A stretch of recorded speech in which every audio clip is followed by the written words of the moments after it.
My name is Gabriel. I live on a small holding near Kentisbeare in East Devon with my husband. We've lived here for 30 years and keep beef, cattle and sheep. And I'm involved with the Blackdown Babes gatepost project. So I've been studying the gateposts around our small holding to find ones which are interesting to the eye, and I'm using the shapes and the patterns that I find on gateposts to interpret them in fibre and wool. I'm a crafts worker in all sorts of textiles. I weave and hand spin and use natural dyes, and I find some of these old gateposts very inspirational.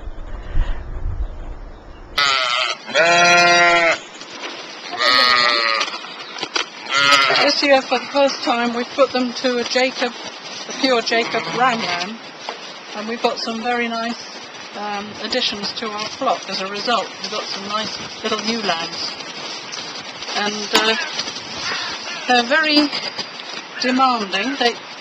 They know what they want, and they tell us what they want. And they're very greedy when it comes to cake, as you can see.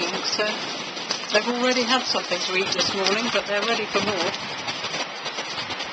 And they're much more friendly than our other sheep, which are the Suffolks, who had their lambs a bit earlier.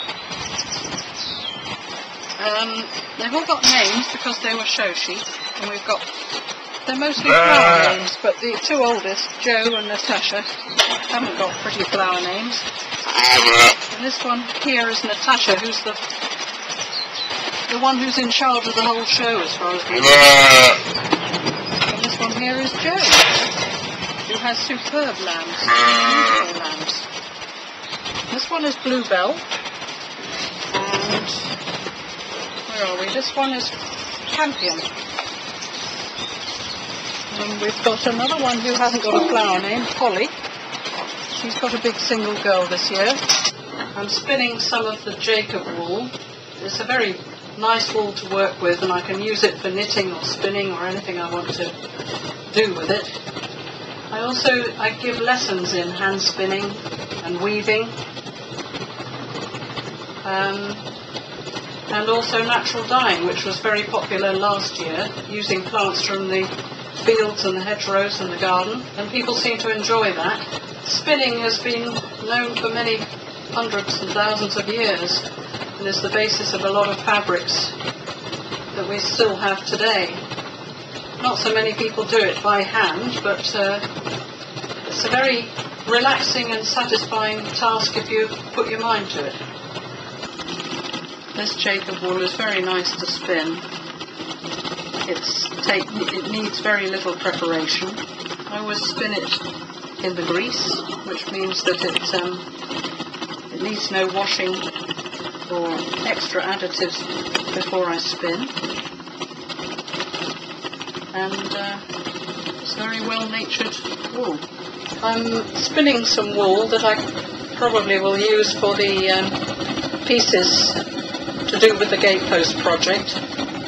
I've already done one or two pieces that I'm happy with, a piece of felt and some weaving, but I keep coming back to my original photographs of the gateposts and thinking of new ideas, new ways of interpreting the textures and the designs that I found there. This, I think, will probably be for weaving. And I'll ply it, which means I'll put two single yarns together to give it more strength, and also to mix up the colours a bit more. I'm working on a frame loom, which is a very simple device for keeping the warp threads in order while I weave with the weft. And the weft is a randomly dyed piece of thread. I'm making wavy patterns over a stripy background, which I hope will evoke some of the textures on a gatepost.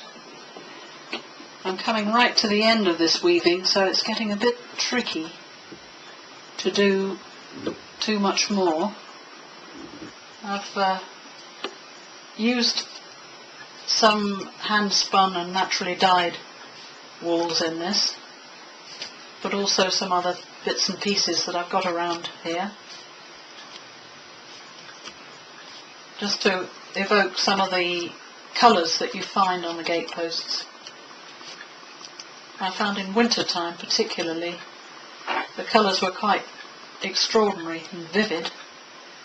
With this dry weather we've been having, it's rather obliterated the colours, the brilliance of the colours. So I'm glad I took those photographs early on in the year.